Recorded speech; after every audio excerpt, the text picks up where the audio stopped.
Hello friends, તો આજે આપણે વાત કરવાની છે એક લાસ્ટ એક્ઝામ્પલની કે જે એક પ્રકારે એડવાન્સ લેવલનો છે. બરાબર, જે એડવાન્સમાં કહો કે જે મેઇનમાં ગયો છે સિમ્પલ જ એક પ્રકારે. બરાબર, કે જે મેઇન અને જે એડવાન્સ કોઈ પણ આવી શકે, નીટમાં પણ આવી શકે. ક્લિયર ને? તે જોશું.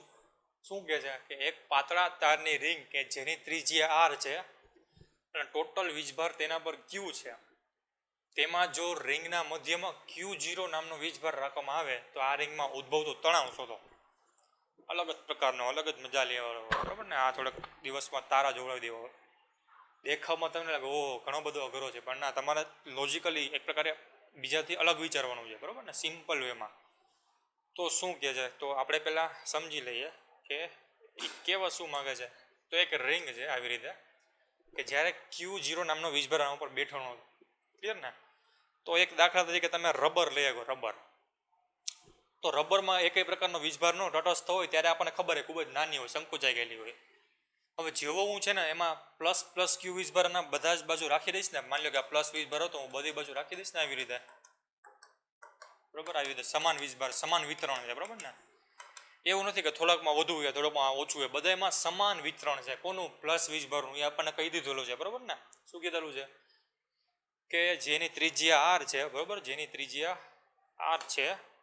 બરાબર, આર છે અને અને શું છે? ટોટલ વીજભાર ક્યુ છે. એનો મતલબ એમ કે જ્યારે શરૂઆતની કન્ડિશન હતી ને ત્યારે આપણને બધી વસ્તુ આપેલી છે. ક્લિયર ને? શું આપેલી છે કે બધો જ વીજભારનો ટોટલ સરવાળો થઈને મને કેવો મળવો જોઈએ? ક્યુ મળવો જોઈએ. બરાબર ને? આ બધા સરવાળો કરી નાખીશ, આ બધાનો ક્યુ મળશે. બીજી વસ્તુ એ છે કે આ બે જેટલું અંતર રહ્યું ને, આ માની લો કે આર હોય, આ અંતર એક્સ હોય, એટલું જ અંતર આનું છે. એનો મતલબ કે સમાન રીતે વિતરિત થયેલો છે. આને કહેવાય સિમેટ્રિક, સમમિતિથી વિતરિત થયેલો છે. બરાબર ને? આડાવડો નથી ચાર્જ. આ વસ્તુ ક્લિયર? હવે જેવો આ વસ્તુ મૂકી દઈશ ને તો મને શું મળશે જોવો જી. બધા જ વીજભારો એકબીજા ઉપર અપાકર્ષણ બળ લગાડવાનું ચાલુ કરશે કે નહીં? મારી રિંગ પહેલા નાની હતી. બરાબર, રબરની રિંગ. પછી ધીમે ધીમે એ એક્સપાન્ડ થતી જાય, મોટી થતી જાય. શું કામે? અપાકર્ષણને કારણે. બીજી વસ્તુ એ કે રબર રહ્યું, રબર એ તો ઇલાસ્ટિક હોય ને, ગમે તેટલું ખેંચાઈ શકે. એક પ્રકાર આઈડિયલી હોય તો ખેંચાઈ શકે. બરાબર, અમુક લિમિટ સુધી માની લ્યો, તૂટતું નથી. તો પહેલાં માની લો કે રિંગ હતી. બરાબર, એ નાની હતી, આવડીગડી હતી.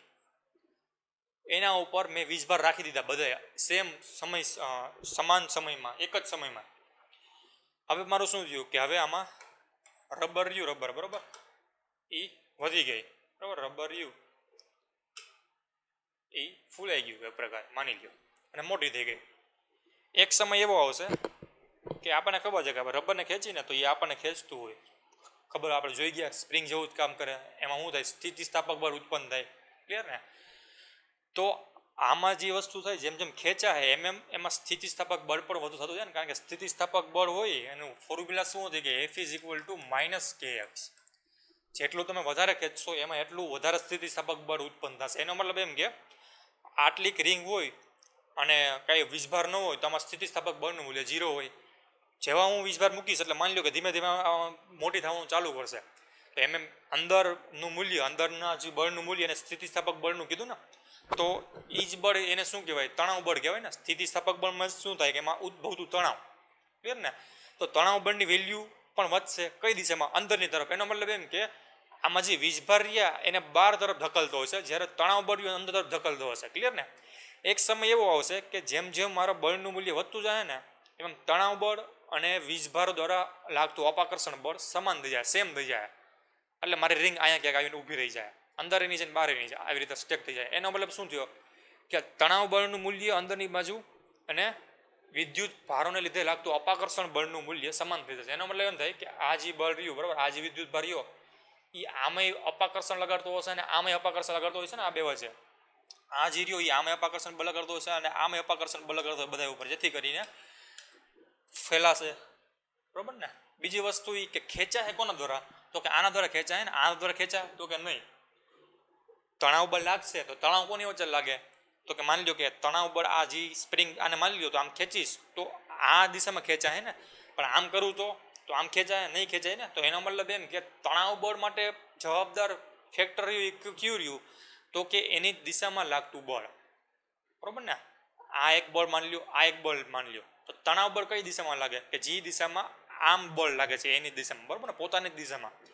પરંતુ હું એક બળ આમ લગાડું ને એક બળ આમ લગાડું તો તણાવ બળ શું અથવા તો આ સ્પ્રિંગ હું આમ ખેંચાય નહીં ખેંચાય ને શું કામે કારણ કે એક બળ આમ કરું છું ને બીજું બળ કયું છે એનું પરપેન્ડિક્યુલર છે તો તણાવ બળ આમાં કઈ દિશામાં લાગશે તો કે તણાવ બળ આને લીધે અથવા તો બીજી ભાષામાં કહીએ કે સ્પ્રિંગ રે સ્પ્રિંગ એ કઈ દિશામાં ખેંચાય તો કે જે દિશામાં સ્પ્રિંગના અંતરનું હોય અથવા તો જે દિશામાં સ્પ્રિંગને ગોઠવાયેલી હોય એ દિશામાં બરાબર ને દાખલા તરીકે આ સ્પ્રિંગ હોય તો હું આ દિશામાં બળ લગાડું તો જ સ્પ્રિંગ આમ ખેંચાય ને પરંતુ આ દિશામાં બળ લગાડું તો સ્પ્રિંગ ખેંચાય નહીં ખેંચાય ને એ તો આમ હોઈ જાય સિમ્પલી કેમ ને જેથી કરીને આમાં શું થાય કે આટલો ભાગ રહ્યો એ ખેંચાય ક્યારે કઈ દિશામાં કહે હું આમ બળ લગાડું તો એનો મતલબ એમ કે આ ઘટકોને લીધે ખેંચાય બરાબર આ ઘટકોમાં જે તણાવ બળ લાગતું હશે જેથી કરીને સ્પ્રિંગને ખેંચશે આમ લાગતું હોય છે એ ખેંચશે નહીં બરાબર આ વસ્તુ એક કન્સેપ્ટ ક્લિયર હવે શું કરવાનું છે જોવો જી તો હવે આમાં થોડુંક તણાવ બળનું વેલ્યુ ફાઇન્ડ કરી લઈ તો આપણી પાસે પેલા રિંગ હતી આવી ને આપણી પાસે રિંગ હતી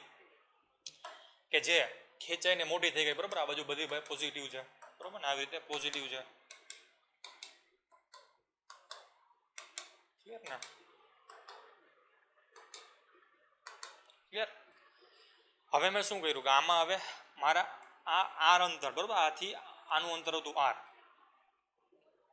તો હવે હું આખાની જગ્યાએ હું ખાલી નાનો ટુકડો લઈ લઉં આનો બરાબર આટલો નાનો ટુકડો લઈ લઉં આટલો ભાગ લઈ લઉં પછી એનું ઇન્ટિગ્રેશન કરી નાખું બરાબર સંકલન કરી નાખું તો પણ મને તણાવ મળી જશે મારે માની લો કે તણાવ બળ શોધવું હોય આખી સિસ્ટમમાં ક્યુ વીજભાર જે આવ્યો જ નથી વચ્ચે જે ક્યુ નોટ વીજભાર રહ્યો એ જે આવ્યો જ નથી આપણી પાસે છે શું હજી ખાલી કે બધામાં મેં ખાલી વીજભાર જ મૂક્યા છે તો એને લીધે તણાવ બળ કેટલું ઉત્પન્ન થયું છે એ મારે ફાઇન્ડ કરવું તો શું કરવું પડે તો હું આખામાં મારે તણાવ બળ શોધવું હોય તો એના કરતાં હું નાનો ટુકડો લઈ લઉં અને એમાં તણાવ બળને માની લો ડીટી માની લઉં પછી આનું સંકલન કરી નાખું આખામાં 2πr તો મને મળી જશે ને ટોટલ તણાવ બળ બરાબર ને તો જોવો છીએ આને હું ઝૂમ કરીને જોશું ઇન્ફિનિઝિમલ બહુ સૂક્ષ્મ ટુકડો લેવાનો બરાબર ને તો સૂક્ષ્મ ટુકડો લ્યો તો શું મળે આપણને તો આપણને ખાલી એટમની વેલ્યુ દેખશે ને તો દાખલા તરીકે આપણે આવા નાના નાના બે ટુકડા લીધા બરાબર આ તો તમને દેખાય છે મોટો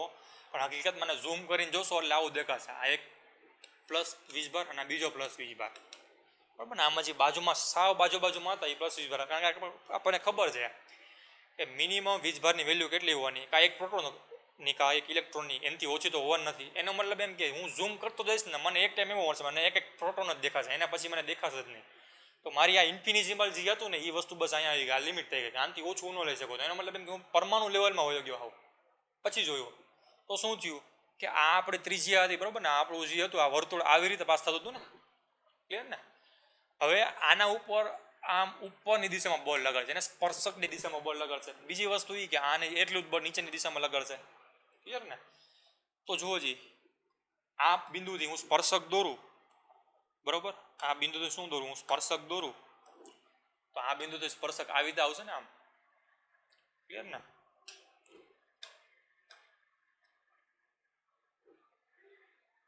બરોબર આ જી આને એક પોઈન્ટ કહી દો આ એ પોઈન્ટ કહી દો અને એ પોઈન્ટ અને આ બી પોઈન્ટ તો એ પોઈન્ટનો સ્પર્શક એટલે શું થાય કે ત્રિજ્યા અને આ જે લાઈન દોરી એ બે વચ્ચેનો એંગલ 90 ડિગ્રી હોવો જોઈએ એનો મતલબ તેનો સ્પર્શક જસ્ટ આ અણુને સ્પર્શ કરીને વહી જાય એ બીજા એકય અણુને સ્પર્શ ન કરી શકે એને સ્પર્શક કહેવાય બરાબર ને દાખલા તરીકે હું આવી રીતે દોરું આમ દોરું આને આમ તો આને સ્પર્શક ન કહેવાય કારણ કે આ જે લાઈન રહી બે પરમાણુ બે અણુમાંથી જાય છે બરાબર ને તો એક જ બિંદુમાંથી આને આપણે કીધું ને બિંદુવત વીજભાર તો એક જ બિંદુમાંથી અથવા તો એક જ વીજભારમાંથી પસાર થતી લાઈનને કહેવાય એનો સ્પર્શક જે સ્પર્શક રહ્યો એની દિશા બરાબર સ્પર્શક અથવા એની દિશા એ આ રેડિયસ એટલે 90 ડિગ્રીનો ખૂણો બનાવે બરાબર ત્રિજ્યા 90 ડિગ્રીનો ખૂણો બનાવે સેમ વસ્તુ આનો સ્પર્શક બનશે બરાબર ને અથવા તો એની જરૂર નથી દાખલા તરીકે આ જે એંગલ બને એ ખૂબ જ સૂક્ષ્મ હોવાથી એને કહી દો ડી થીટા ખૂબ જ સૂક્ષ્મ એકબીજા નજીક જ લાગશે તમે એક જ લાઈન લાગશે બરાબર ને આ જે વસ્તુ દોરીએ હું હવે આમાં દોરું તો મને એને આવું જ દેખાશે એક જ લાઈન દેખાશે આવી રીતે આમ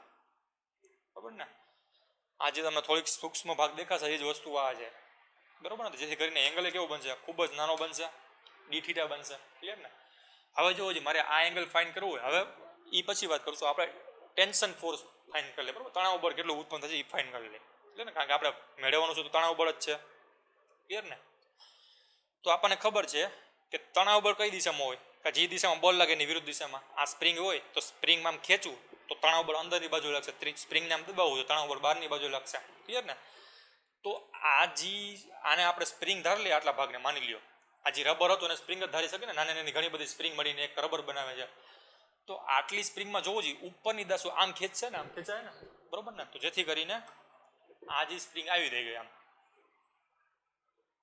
તો તણાવ બળ કઈ દિશામાં હોવું જોઈએ? આની વિરુદ્ધ દિશામાં આમ.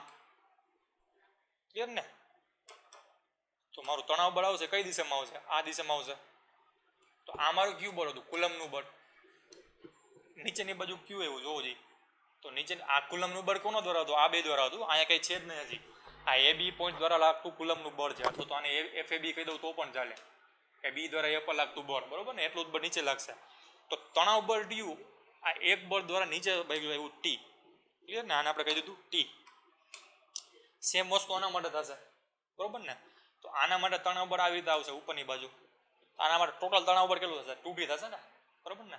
ઉપરની બાજુ એ 2T, બરોબર ને? અથવા તો એમ કહીએ તો પણ ચાલે, અથવા તો પરિણામી કહી દો ટી આર થઈ ગયો, ટી ટોટલ, અથવા તો પરિણામી કહી દો ટી રિઝલ્ટન્ટ, બરોબર ને? કોઈ પણ પરિણામી બળ રહ્યું, પરંતુ પરિણામી બળ રહ્યું, પરિણામી બળ એ શું કરે છે જોવો જી, એ આની સાથે ખૂણો બનાવે છે. કોની સાથે? તો કે આ એંગલ સાથે, બરોબર ને? આ જે આપણો જે આ એંગલ રહ્યો એની સાથે ખૂણો બનાવશે ને. કેટલો બનાવશે જોવો જી. તો આપણે ખાલી એ માટે એ દ્વારા બી ઉપર લાગતા બળનું જ પરિણામી બળ મેળવીએ, તણાવ બળ, તો શું લાગશે? તો કે આ એંગલ ડી થીટા છે, બરોબર? આ એંગલ કેટલો? D theta. તો આ એંગલ કેટલો થશે? ડી થીટા થશે કે નહીં? બરોબર ને? શું કામે? કારણ કે માની લો કે આવી રીતે જેટલો આ વસ્તુ શું હતી પેલા આવી રીતે હતી ને, આમ હતી, આ એંગલ હતો, બરોબર? આ જી લાઈન હતી આમ હતી, આમ ઉપર લેવો, બરોબર? આ જે વસ્તુ હતી ને આમ, તો જેટલું ઉપર જશે એટલું જ આની અરે ખૂણો બનાવશે ને. આ માની લો કે વાય એક્સિસ હતી, બરોબર? આ એક્સ એક્સિસ હતી, બરોબર? આ લેફ્ટ હેન્ડ ઉપર એક્સ એક્સિસ હતી. જેટલો આમ ઉપર કરીશ, બરોબર, તો આ જે ખૂણો બનશે એક્સ એક્સિસ આરે એટલો જ ખૂણો જોવો જોઈએ. પેન અહીંયા મારી વાય એક્સિસ આરે બનાવી છે ને, એટલો જ ખૂણો ઉપર જશે. ટ્રિગોનોમેટ્રિક દ્વારા પણ તમે કરી શકશો. ક્લિયર ને? શું કરશો? ટ્રિગોનોમેટ્રી દ્વારા. તો આ ડી થીટા હોય, બરોબર, તો આ એંગલ કેટલો થશે? આ એંગલ, તો આ એંગલ 90 છે. ક્લિયર ને? આ એંગલ કેટલો છે? હા, આ ડી થીટા હોય, બરોબર, તો આ એંગલ રહ્યો, બરોબર? આ એંગલ આ કેટલો થાય? આખો 90 થાય. અથવા તો બીજી ભાષામાં તમને કેવું હોય, બરોબર ને? તો શું થશે જોજી, કે આમાં જે વસ્તુ હતી આ ત્રીજી આર હતી, આ ત્રીજી આર છે દાખલા તરીકે. ક્લિયર ને? તો હવે આમાં શું કરવાનું કે આપણે એંગલ ફાઇન્ડ કરવો છે, બરોબર? તો આ ડી થીટા છે. ક્લિયર? તો જોવો જોઈએ આ એંગલ 90 ડિગ્રી ક્યાં બને છે એ ફાઇન્ડ કરી લઈએ આપણે. તો 90 ડિગ્રી ક્યાં બને? અહીંયા બનશે. ક્લિયર ને? તો આ કેટલું થાય? તો કે 90 માઇનસ ડી થીટા. આ કર્ણ જેવું કામ કરશે, બરોબર ને? આ એની સામેની બાજુ થઈ જશે, ના એની પાછળની બાજુ થઈ જશે. આ કર્ણ થઈ ગયો. ક્લિયર? તો હવે ઝેડ બનાવો છે આવી રીતે, બરોબર? ક્યાં બને છે જોવો જી, આ ઝેડ બનશે એક પ્રકારે. ક્લિયર? આવી રીતે આમ ક્યાંક ઝેડ બનાવો છે આવી રીતે, બરાબર? દાખલા તરીકે અહીંયા આ ઝેડ બનાવી ગયો અહીંયા. ક્લિયર? તો આ જે એંગલ કયો એના જેટલો થશે 90 માઇનસ ડી થીટા જેટલો. તો આ 90 માઇનસ ડી થીટા હોય. ક્લિયર? આ 90 ડિગ્રી હોય, કારણ કે આ જે 90 ડિગ્રી હોય તો આ 90 ડિગ્રી થશે ને. તો આ કેટલો રહ્યો? D theta. એનો મતલબ એમ કે આ એંગલ પર ડી થીટા આવશે, બરોબર? કોના ઉપરથી? જીઓમેટ્રી ઉપરથી. ક્લિયર ને? અથવા તો ડાયરેક્ટ તમને ખબર પડે તો એ પણ સારું છે. ક્લિયર? આ બે વચ્ચેનો એંગલ કેટલો છે? 90 ડિગ્રી. તો એનો મતલબ એમ કે આ એંગલ આવ્યો ડી થીટા. તો આપણી પાસે તણાવ બળ તો અહીંયા કંઈક હતું ને, નીચેની બાજુ હતું. તો તણાવ બળ ને આ વચ્ચેનો એંગલ પાછો કેટલો આવ્યો? ડી થીટા આવ્યો કે નહીં પાછો? કારણ કે યુગ્મ કોણ બન્યા, સામેની બાજુનો કોણ ડી થીટા થઈ ગયો. ક્લિયર ને? આવી રીતે છે, આવી રીતે તમારી પાસે. તો આ ડી થીટા હોય તો આ પણ ડી થીટા થશે ને. ક્લિયર ને? તો એ જ આપણે વસ્તુ કરી છે. આ ડી થીટા હોય તો એની પાસે આ ડી થીટા થઈ ગયો. તો એનો મતલબ એમ કે આપણી પાસે તણાવના બે કોમ્પોનન્ટ છે. કઈ બાજુ? તો એક તો આ દિશામાં. ક્લિયર ને? હવે થોડુંક આપણે એક્સ્ટ્રા હતું, બરાબર, એ ભૂસી નાખ્યા અને એને કાઢી નાખ્યા.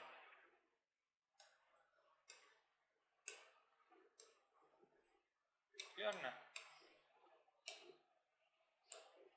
બરાબર, તો આપણી પાસે પ્રોપર વેલ્યુ એવી કે નહીં, ટી અને આ જે લાઈન બની એના વચ્ચે, બરાબર ને?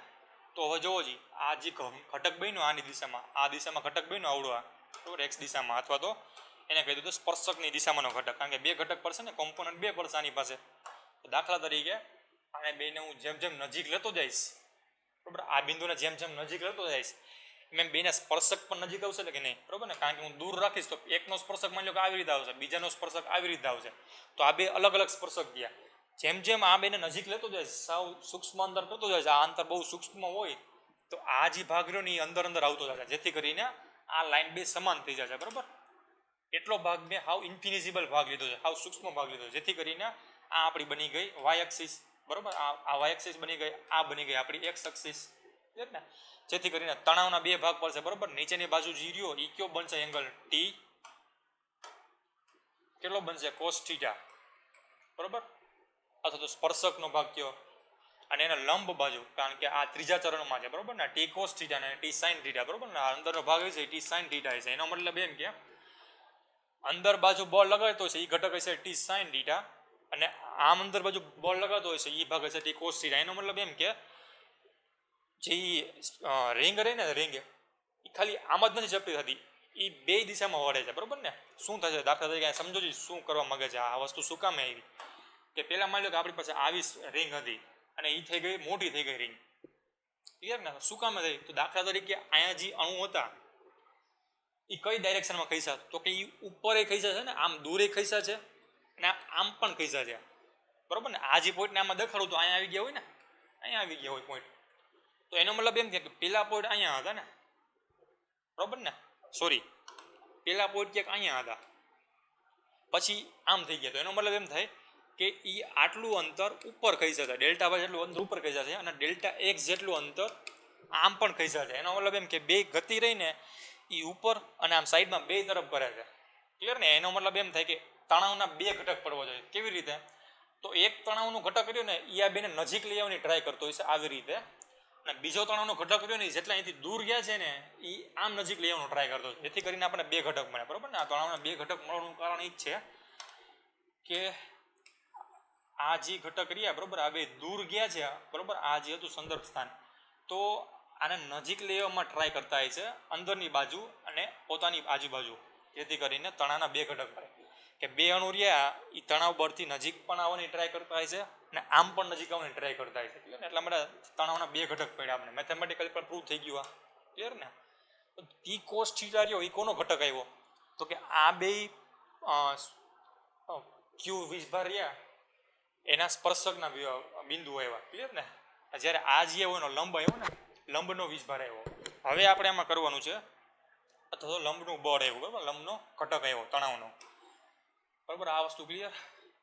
હવે શું મૂક્યું કે આ વસ્તુ તો આપણને ખબર પડી ગઈ, આમે મૂકો ક્યુ ચાર્જ મૂક્યો હવે, બરાબર ને? હવે આમાં છેલ્લે એવા ક્યુ વીજભાર મૂકવામાં આવ્યો, તો ક્યુ વીજભારથી શું થાય? ક્યુ વીજભાર બધાને દૂર ધકેલતો હશે કે નહીં? તો તણાવ બળમાં વધારો થશે કે નહીં? કારણ કે એક તો ઓલરેડી આને લીધે તો ખેંચાતું હતું, દૂર જ જતું હતું, વધારાનો ક્યુ વીજભારમાં મૂક્યો જેથી કરીને તણાવ બળનું મૂલ્ય વધ્યું, ક્લિયર ને? તો એનો અર્થ એવો થયો કે આપણે જે તણાવ બળ હતું પહેલા, બરોબર, એ તણાવ બળ હતું પહેલા એ હતું ડીટી, કેટલું હતું? થતો ટી સાઇન થીટા. કઈ બાજુ હતું? અંદરની બાજુ હતું ને, એનું વિરુદ્ધ દિશામાં બળ લગાડ્યું કે નહીં, ક્લિયર ને?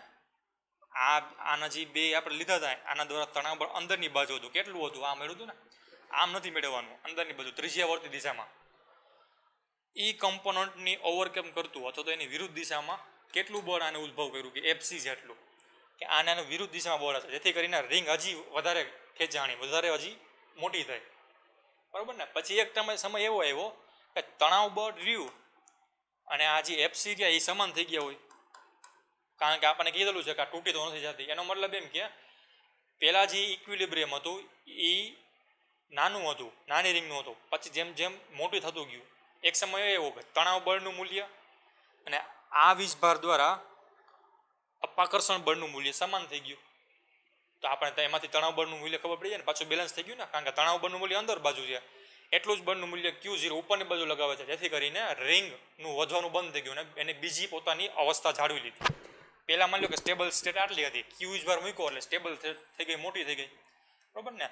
તો આ સિચ્યુએશનમાં કેવું હોવું છે કે અંદરની બાજુનો તણાવ બળનો ઘટક રહ્યો ને, ઘટક એ બહારની બાજુ કુલમ બળ આના દ્વારા લગાડતા કુલમ બળના બરાબર હોવું જોઈએ, બરાબર ને? તો આપણને એનામાંથી મળી જશે કે નહીં? આ વસ્તુ થઈ આપણી તણાવ બળની. ક્લિયર ને? તો હવે આપણે શું ફાઇન્ડ કરવાનું કે તણાવ બળ કેટલું મળશે? તો આપણી પાસે સર્કલ છે. ક્લિયર? અહીંયા હતો ક્યુ વીજભાર, Q0 વીજભાર મૂક્યો, જેથી કરીને માની લો કે હું આટલા ભાગમાં જ લઉં, આટલા ભાગમાં કેટલું લાગતું હોય તો આટલો ભાગ તો સ્મોલ હતો ને, ખૂબ જ સૂક્ષ્મ લીધો હતો, બરોબર ને? તો માની લ્યો કે હવે Q0 હતો તો આ એંગલ આપણે લીધું હતું d θ. તો આ અંતર કેટલું થાય? તો ખૂણો એટલે શું થાય કે ખૂણો એટલે ચાપના છેદમાં ત્રિજ્યા. માની લો કે dx અંતર છે આટલું, તો ચાપના છેદમાં ત્રિજ્યા એટલે થાય r. તો આપણે r શોધવું હોય તો dx તો આપણને ખબર છે, માની લો કે r d θ, બરોબર ને? તો આટલા મૂલ્ય આપણને મળી ગયું. બીજી વસ્તુ શું કીધેલી છે કે આખામાં ક્યુ વીજભાર છે, ટોટલ ક્યુ વીજભાર છે. તો આની યુનિટ લંબાઈ દીઠ, એકમ લંબાઈ દીઠ કેટલો વીજભાર હોય?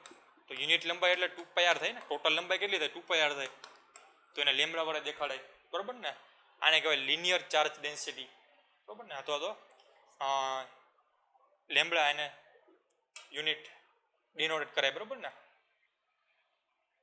રેખીય વિદ્યુત ઘનતા ગુજરાતીમાં, બરોબર ને? રેખીય વિદ્યુત ઘનતા મીન્સ કે એકમ મીટર દીઠ રહેલા વીજભારને એને લેમ્બડા વડે દેખાડે. તો આપણી પાસે એકમ છે ના, તો dx છે, તો dxમાં કેટલો ચાર્જ હોય, બરોબર ને? તો q હોય, q, બરોબર ને? તો 2πr હોય, એમાં લેમ્બડા q જેટલો વીજભાર હોય. તો dx હોય, dx અંતર હોય આપણી પાસે, dx અંતર હોય તો કેટલો વીજભાર હોય? તો આપણી પાસે કેટલું અંતર છે? r d θ અંતર હે ને. dx બરાબર શું છે? r d θ અંતર હોય તો આપણી પાસે વીજભાર માની લો કે q પ્રાઇમ હોય, બરોબર ને? તો q પ્રાઇમ આ બેને ભાંગી નાખું તો મને શું મળશે? ક્લિયર? q પ્રાઇમની વેલ્યુ મળશે ને, બરોબર ને? તો શું મળશે જોવો જોઈએ. તો q પ્રાઇમ આપણે શોધવું હોય તો q પ્રાઇમ બરાબર q r d θ એના છેદમાં 2πr લેમ્બડા. અહીંથી r કેન્સલ થઈ ગયા, વધ્યું શું? q d θ એના છેદમાં 2π લેમ્બડા. ક્લિયર ને? આપણી પાસે નવા વીજભારનું મૂલ્ય એવું. આ વીજભાર કોનો હતો? આ વીજભાર આટલા અંતરમાં રહેલો વીજભાર હતો. ક્લિયર ને? તો આપણને વીજભાર મળી ગયો કેટલો છે? આટલો q d θ ના છેદમાં 2π લેમ્બડા, બરાબર ને? તો આ ઘટક કયો હતો? આ બાજુનો ઘટક તણાવનો આ બાજુનો ઘટક હતો t sin θ. એના બરાબર શું કીધું મેં કે અંદરની બાજુનો ઘટક હોય, બહારની બાજુનું જેટલું અપાકર્ષણ બળ જેટલો થાય ત્યારે બેલેન્સ બને. તો બહારની બાજુ અપાકર્ષણ બળ કેટલું હોવું જોઈએ કુલમના નિયમ મુજબ? તો કે k q પ્રાઇમ એના છેદમાં r સ્ક્વેર. આ બે વચ્ચે લાગતું બળ કે આટલો વીજભાર અને આ જે Q0 વીજભાર વચ્ચે લાગતું કુલમ બળ જેટલું બેલેન્સ થાય. ક્લિયર ને? કે q પ્રાઇમ એટલે શું મૂકી શકું કે q d θ, બરોબર ને? એના છેદમાં 2π બાય લેમ્બડા. અને આ થયું t sin θ. હવે જોવો જી, આ જે વસ્તુ રહી sin θ રહી, ખૂબ જ નાનો એંગલ હોય ને, બરાબર? તો sin θ ને આવું કરી નાખું, લિમિટ θ ટેન્સ ટુ 0, એટલે આને લખી શકું હું d θ, બરોબર ને?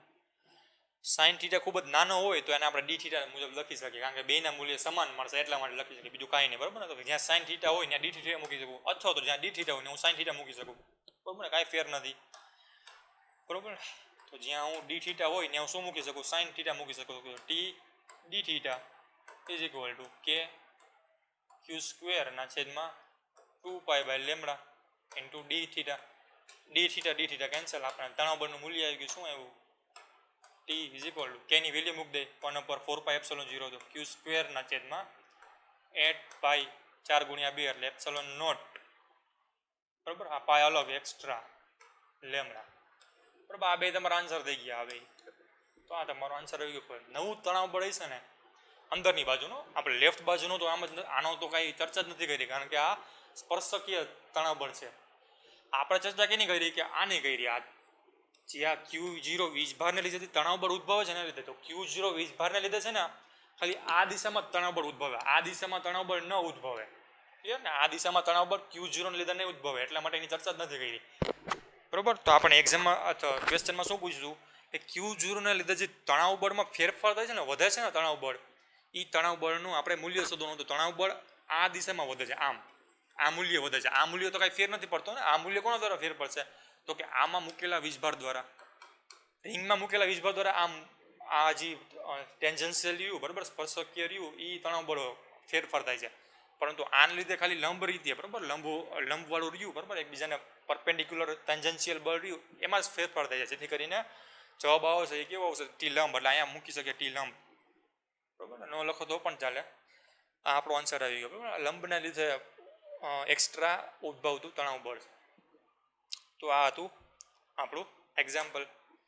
તો આ તો આવી રીતે હતું. હવે સિમ્પલી ફટાફટ તમે કરવું હોય તો કેવી રીતે કરશો? તો તમારે શું કરવાનું? ડાયાગ્રામ દોરી લેવાનો, એમાંથી ડી થીટાની વેલ્યુ ફાઇન્ડ કરી લેવાની પહેલાં તો બરાબર ને. તણાવ બળની તમને ખબર હોવી જોઈએ કે તણાવ બળ આમાં ક્યાં થશે. આમાં તણાવ બળ તમને ફટાફટ ખબર હોવી જોઈએ કે તણાવ બળ આની વિરુદ્ધ દિશામાં હોય તો આની વિરુદ્ધ દિશામાં હોય તો આમ કરશો એટલે નીચે તરફ થાય. તો એનો મતલબ એમ કે આના સ્પર્શક એ એંગલ બનાવશે. કેટલો એંગલ બનાવશે? તો આના જેટલો જ એંગલ બનાવે. આના ઉપરથી તમારે તણાવ બળના બે ઘટક પાડી લેવાના. હવે કયો ઘટક તમારા જે ક્વેશ્ચનમાં પૂછાયેલો છે બરાબર, એ મુજબ તમારે નક્કી કરવાનું કે આ જે કોસ ઘટક રહ્યો, આ જે કોસ ઘટક રહ્યો એ વધે છે કે સાઇન ઘટક વધે છે બરાબર, કે આ સાઇન ઘટક વધે છે. તો કે જો Q0 બરાબર અહીંયા લઈ આવું તો સાઇન ઘટક વધે છે ને, તો આપણે સાઇન ઘટકના ટેન્શનનું મૂલ્ય મેળવવાનું. જો હું આના જ વીજભારનું અહીંયા લઈ જતો હોય તો કોસ ઘટક વધે, જેથી કરીને મારે કોસ ઘટકની વેલ્યુનો વિચાર કરવો પડે. ક્લિયર ને? તો જે તમને આપેલું છે એના ઉપરથી તમારે લોજિક લગાડવાનું કે જો હું Q0 અહીંયા મૂકીશ તો મારો જે આ લંબ દિશામાંનો ટેન્જન્ટનો ઘટક રહ્યો ને એ જ વધશે. જેથી કરીને મારે ખાલી આ જ ઘટકનું વિચારવાનું. તો આ ઘટક કયો એવો? તો કે ટી સાઇન થીટા જેટલો. ક્લિયર ને? હવે શું વિચારવાનું? તો આ ઘટકને બેલેન્સ કરતું બળ કયું લાગશે કે જેથી કરીને સંતુલન થઈ જાય. તો સંતુલન ક્યાં થઈ જાય છે કે આ જે ઘટક રહ્યો, આ જે Q0 રહ્યો બરાબર, આ જે Q0 હતો આપણી પાસે, Q0 હતો એ થોડા ભાગમાં કેટલું બળ લગાડશે, આટલામાં કેટલું બળ લાગશે, પછી આપણે એનું ઇન્ટિગ્રેશન કરી નાખશે જરૂર પડે તો બરાબર ને. તો માની લો કે આટલા ભાગમાં આપણે વિદ્યુત ભાર શોધવો પડે ને. ક્લિયર ને? તો જો આપણે આટલા ભાગનું ખબર હોય તો આખાનું વિચારી કરી શકીએ ને. અથવા તો તમારે એમ ન કરવું હોય તો ડાયરેક્ટ પણ લઈ શકો. માની લો કે તમે આવું કરી નાખો કે આખાઈમાં કેટલો વીજભાર છે? Q વીજભાર છે. તો Q વીજભાર દ્વારા લાગતું બળ કેટલું થશે? તો કે K Q બરાબર, Q0 એના છેદમાં R². ક્લિયર ને? જો તમારા પરફેક્ટ સર્કલ હોય તો બરાબર, અલગ અલગ શેપ હોય તો તમારે નાનો ભાગ જ કરવો પડે ને. એટલા માટે આપણે નાના ભાગથી ચાલુ કર્યું હતું, જેથી કરીને તમારે કોઈ પણ શેપ આવો આપેલો હોય તેમાં સરળ રહે. ક્લિયર ને? આ તો સર્કલ હતું જેથી કરીને બધાનું અંતર સમાન હોય, પણ એમાં ચોરસ આપેલું હોય તો હવે સમાન નહીં બને, જેથી કરીને તમારે નાનો ભાગ જ વિચારવો પડે. તો કોઈ પણ ક્વેશ્ચન એવી રીતે આમાંથી સ્ટાર્ટ કરવાનો, નાના ભાગમાં લઈને બરાબર ને. તો નાનો ભાગ વિચાર લઈએ તો આટલા ભાગની તમને વેલ્યુ ખબર હોય તો કેટલી થાય? RD theta. આના ઉપરથી RD થીટામાં કેટલું વીજભાર છે એ ખબર હોવી જોઈએ. તો એ આપણે કેવી રીતે ખબર પડે? તો લેમ્બડા ઉપરથી. તો લેમ્બડા તો આપણે કીધું કે સતત વિતરણ હોય તો આ કોન્સ્ટન્ટ રહે હંમેશા. કેટલી રહે? કે Q/2πr. આના ઉપરથી તમને RD થીટા મળી જશે. ક્લિયર ને? RD થીટા ઉપરથી તમને કુલમનું બળ મળી જશે. કુલમનું બળ અને ટેન્શન બળને સરખાવી દેવાનો, તમારો આન્સર આવી ગયો. ક્લિયર ને? તો આ હતી તમારે ક્વેશ્ચનની વાત. તો આજે આપણે આટલું સુધી રાખીએ. Thank you.